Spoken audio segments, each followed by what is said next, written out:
Friends, నా పేరు ఫయాజ్. ఈరోజు నుంచి మనం ఎంఎస్ ఎక్సెల్ తెలుగులో ట్యూటోరియల్స్ స్టార్ట్ చేస్తున్నాం.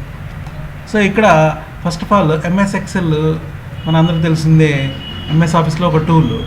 సో దాన్ని ఓపెన్ చేయడానికి ఏం చేయాలా? ఫస్ట్ ఆఫ్ ఆల్ దాన్ని ఓపెన్ చేయడానికి ఇక్కడ స్టార్ట్ బటన్ క్లిక్ చేసి ఆల్ ప్రోగ్రామ్స్ పోయి ఎంఎస్ ఆఫీస్ ఎక్కడ ఉందో చూడండి. ఎంఎస్ ఆఫీస్ ఇక్కడ ఉంది, దాన్ని క్లిక్ చేయండి. ఇక్కడ మనకు కావాల్సింది చాలా టూల్స్ వస్తాయి. ఎంఎస్ ఆఫీస్లో మనకు కావాల్సింది మైక్రోసాఫ్ట్ ఆఫీస్ ఎక్సెల్ కాబట్టి ఇక్కడ సెలెక్ట్ చేసుకుని క్లిక్ చేయండి. మనకు ఎంఎస్ ఆఫీస్ ఎక్సెల్ ఓపెన్ అయింది. సో ఇక్కడ 1 by 1 టాప్ టు బాటమ్ ఈ షీట్, దీన్ని జనరల్గా వర్క్ బుక్ అంటారు. దీంట్లో ఏ పార్ట్స్ ఎలా డివైడ్ చేసి ఉంటారో చూద్దాం. ఫస్ట్ టాప్ ఆర్డర్లో దీన్ని టైటిల్ బార్ అంటారు. ఈ ఫ్లాపీ డ్రైవ్ సింబల్ అవన్నీ ఉన్నాయి కదా, దాన్ని టైటిల్ బార్ అంటారు. సో దాని తర్వాత ఇక్కడ ఆఫీస్ సింబల్ ఉంది చూడండి, కలర్గా. సో దీన్ని మనం అప్లికేషన్ టూల్ బార్ అంటామండి. ఓకే, దీన్ని అప్లికేషన్ టూల్ బార్ అంటాం. సో అయిపోయిందా? దాని తర్వాత home, insert, page layout, formulas, data, review, view ఇవన్నీ ఉన్నాయి కదా. సో వీటిని మనం జనరల్గా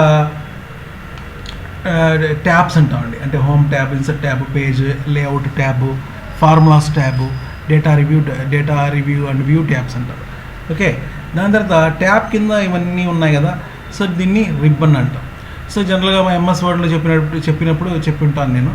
సో వీటిని రిబ్బన్ అంటారు. ఇక్కడ రిబ్బన్లో క్లిప్ బోర్డు, ఫాంట్, అలైన్మెంట్ ఇవి డివైడ్ చేసి ఉంటారు. సో ఒక్కొక్క దాంట్లో కొన్ని collection of or group of options వస్తాయండి. సో వాటిని మనం ఏమంటాం అంటే గ్రూప్స్ అంటాం. అంటే ఇక్కడ క్లిప్ బోర్డ్ గ్రూప్ అంటాం, ఫాంట్ గ్రూప్ అంటాం, దాని తర్వాత అలైన్మెంట్ గ్రూప్ అంటాం, నెంబర్ గ్రూప్ అంటాం. అలా వీటిని గ్రూప్స్ అంటాం. ఓకే, అయిపోయిందా? దాని తర్వాత దీన్ని ఎఫెక్ట్స్ ఉంది కదా, దీన్ని ఫార్ములా బార్ అంటాం.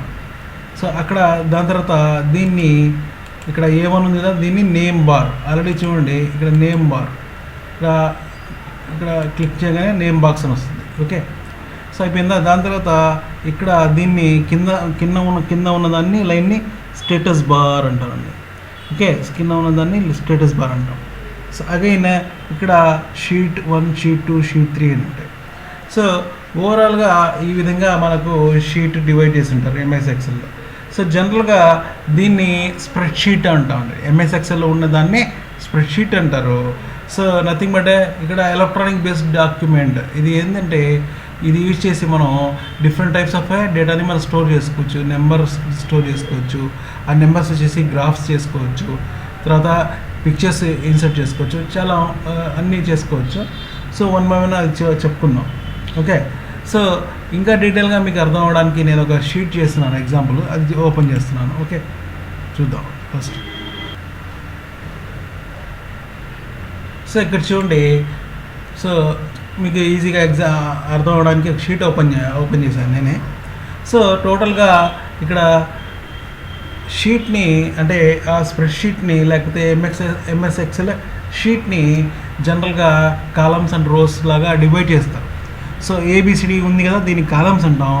1 2 3 4 5 6 7 ఇవన్నీ ఉన్నాయి కదా, దీన్ని రోస్ అంటామండి. సో ఓకే, ఫస్ట్ డౌట్ ఏంటంటే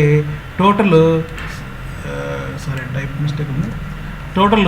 దీంట్లో ఎన్ని రోస్ ఉంటాయి, ఎన్ని కాలమ్స్ ఉంటాయి? టోటల్ ఈ రోస్ వచ్చి 10,48,576 రోస్ ఉంటే కాలమ్స్ 16,384 కాలమ్స్ ఉంటాయి. సో ఇక్కడ మనం ఇంకో డౌట్ ఏంటంటే కాలమ్స్ జెడ్ తర్వాత ఏంది? సో జెడ్ అయితే దాని తర్వాత ఏబి అలా వస్తూ ఉంటాయండి. సో అప్ టు మనకు ఎన్ని కాలమ్స్ ఉంటాయి? ఇక్కడ 16,384 కాలమ్స్ వస్తాయి. ఓకే, అంతకు బాగుంది. సో ఫర్ ఎగ్జాంపుల్ ఈ రోస్ కాలమ్స్ అయిపోయాయి అనుకోండి, మొత్తం డేటా అంతా ఫుల్ డేటా వచ్చేసి అనుకోండి, దాన్ని షీట్ అంటాం. ఈ షీట్ అయిపోయింది అనుకోండి, అప్పుడు మళ్ళీ డేటాని సెకండ్ షీట్లో ఓపెన్ చేసుకోవాలి. మళ్ళీ డేటాని అది అయిపోయింది అనుకోండి, థర్డ్ షీట్లో ఓపెన్ చేసుకోవాలి. మళ్ళీ అది అయిపోయింది అనుకోండి, మళ్ళీ ఇంకోటి ఓపెన్ చేసుకోవచ్చు, మనం యాడ్ చేసుకోవచ్చు ఇక్కడ షీట్స్. ఓకే, అది తర్వాత చూస్తాం. సో అయిపోయిన తర్వాత మనకు ఫర్ ఎగ్జాంపుల్ ఇక్కడ డేటా చూపిస్తున్నాను. ఇది పార్ట్ 1 ట్యూటోరియల్ కాబట్టి ఎక్సెల్ గురించి లైట్గా డేటా ఎంటర్ చేసి చూపిస్తాను. ఫస్ట్ ఆఫ్ ఆల్ మనకు ఇక్కడ పార్ట్ 1 ట్యూటోరియల్ కాబట్టి జస్ట్ 2-3 ఎగ్జాంపుల్స్ చెప్తాం. ఇక్కడ 1 టైప్ చేశాను, దాని తర్వాత 2 టైప్ చేశాను. సో టైప్ చేసిన తర్వాత ఇక్కడ బ్లాక్ చేసి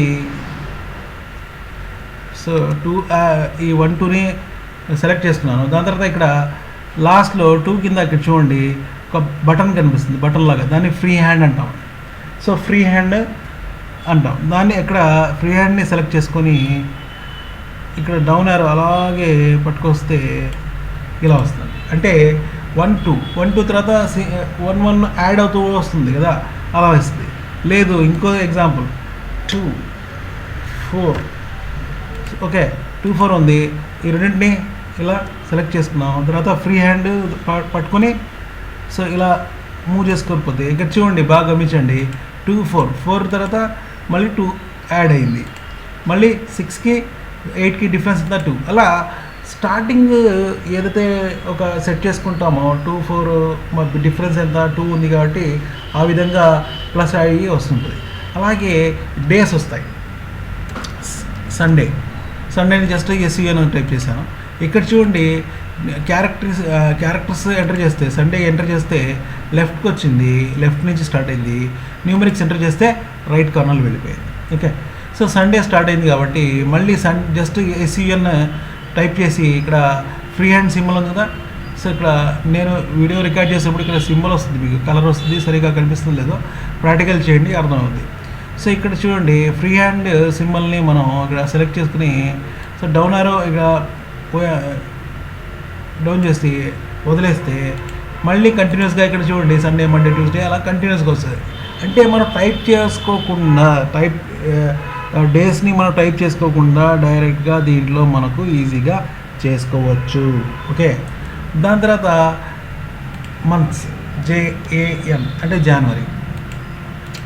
సో జనవరికి సెలెక్ట్ చేసి మళ్ళీ ఇక్కడ ఫ్రీ హ్యాండ్ సెలెక్ట్ చేసుకుని మళ్ళీ ఇలా చేసుకుంటూ కింద వరకు పోయామండి. మళ్ళీ ఇక్కడ జనవరి ఫిబ్రవరి అప్ టు అక్టోబర్ ఎన్నైనా చేసుకోవచ్చు. కంటిన్యూగా ఒక మొత్తం కాలం మొత్తం డౌన్ డ్రాగ్ చేసిన మనకు అన్ని మంత్స్ వస్తాయి.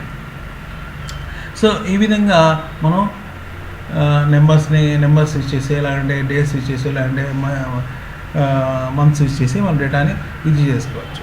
సో ఓవరాల్గా దీన్ని మనం సో స్ప్రెడ్షీట్ అంటాం. ఎక్సెల్ని యూజ్ చేసి different calculations, different formulas use చేసి డిఫరెంట్ టైప్స్ ఆఫ్ క్యాలిక్యులేషన్ మనం చేసుకోవచ్చు. ఓకే, ఇది పార్ట్ 1 ట్యూటోరియల్ కాబట్టి జస్ట్ ఇంట్రడక్షన్ చెప్పాను. దాని తర్వాత నెక్స్ట్ పార్ట్ 2లో చెప్తాను. సో ఈ వీడియో మీకు నచ్చితే ప్లీజ్ లైక్ చేసి యూట్యూబ్ కింద ఉండే కామెంట్స్ ఇవ్వండి. అలాగే మీ ఫ్రెండ్స్తో షేర్ చేసుకోండి అండ్ సబ్స్క్రైబ్ అవ్వండి. ఇంకా మీకు ఎక్కువ వీడియోస్ కావాలంటే సబ్స్క్రైబ్ అవ్వండి. ఏమైనా డౌట్స్ ఉంటే కామెంట్స్లో చెప్పండి. ఓకే, థ్యాంక్ యూ అండి.